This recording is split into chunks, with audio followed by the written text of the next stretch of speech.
Hello everyone, study किडा के YouTube channel में आपका स्वागत है। मैं हूं निशांत शर्मा। वीडियो देखने से पहले अगर आपने हमारी एप्लीकेशन डाउनलोड नहीं की, अगर टेलीग्राम चैनल नहीं ज्वाइन किया तो आप ज्वाइन कर लो। बिकॉज तो जाइए टेलीग्राम डाउनलोड कीजिए। एप्लीकेशन हमारी है स्टडी किडा के नाम से प्ले स्टोर पे, उसको डाउनलोड कीजिए और जुड़े रहें स्टडी किडा से। तो चलिए चलते हैं वीडियो के ऊपर।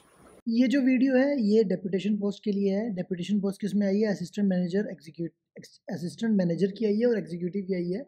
याद रखना, असिस्टेंट मैनेजर जो होता है वो लेवल वैसे लेवल 8 और लेवल 9 उसके ऊपर के लोगों को बोलते हैं। तो यहाँ पर जो है वो स्केल क्या है, लेवल 10, लेवल 7 और लेवल 6 का है। टोटल नंबर ऑफ पोस्ट 4 है। इन्होंने क्लियरफाई नहीं किया कि ईच 4 है या टोटल मिला के 4 है, बट इन्होंने इतना ही मैंशन किया है।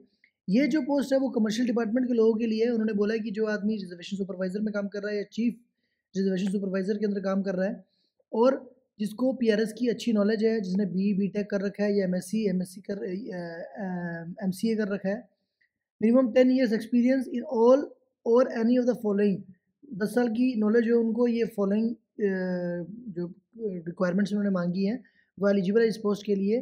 लेवल 10 के अंदर वही आदमी जा सकता है जो लेवल 7 के अंदर 5 साल से काम कर रहा है, या फिर और लेवल 6 के अंदर 6 साल से मिनिमम उसकी सर्विस है। It should have minimum 20 years service in group C, 20 साल की सर्विस पूरी होनी चाहिए। और railway employees working as CRS RS इन substantive grade in level 7 with less than 5 years in relevant grade but have completed 6 minimum service in substantive grade in level 6 और 7 and 20 साल की उसकी सर्विस हो, या फिर those who are working in commercial department in level 8 और 9 under MACP। याद रखना MACP में उनको लेवल 8 या लेवल 9 मिला हो, ठीक है। और railway employees not meeting above eligibility criteria will be eligible for parent pay plus deputation allowance and will be desired as senior executive in level 7 और लेवल 6।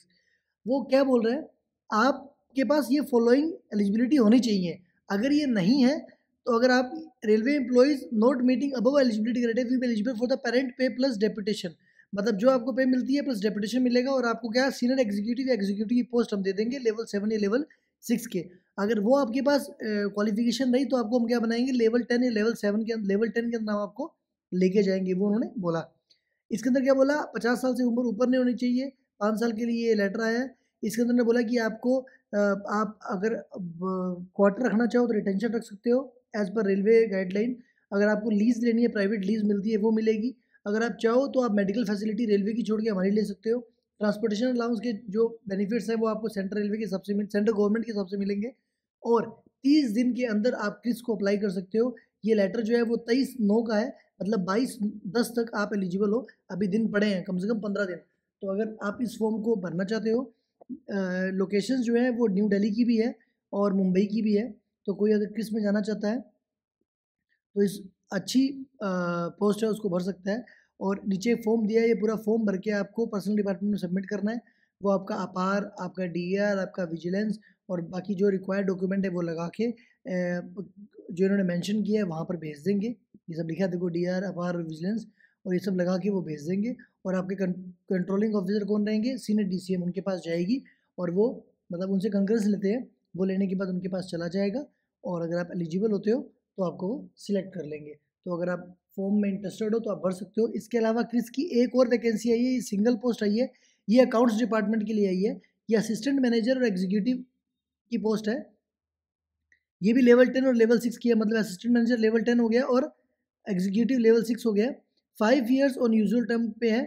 इसमें क्या बोला, अकाउंट्स डिपार्टमेंट के आदमी जो सीनियर सेक्शन ऑफिसर SSO होते हैं वो इसको अप्लाई कर सकते हैं, या अकाउंट्स असिस्टेंट है वो इसको अप्लाई कर सकते हैं। सेम चीज़ इन्होंने मेंशन की है कि employee working in substantive grade level 8 और एम्प्लॉय वर्किंग इन लेवल 6 और 7 with appendix 3 qualified with minimum 3 years service in relevant grades shall be considered for level 10। और एम्प्लॉयज़ वर्किंग इन लेवल 5 और level 5 के लिए, level 5 पर अगर काम कर रहा है और अपेंडिक्स 2 में क्वालिफाइड है, मतलब आगे अपेंडिक्स दे रखी है इन्होंने, अगर उस हिसाब से वो क्वालिफाइड है तो लेवल 6 मतलब एग्जीक्यूटिव की पोस्ट के लिए एलिजिबल है वो।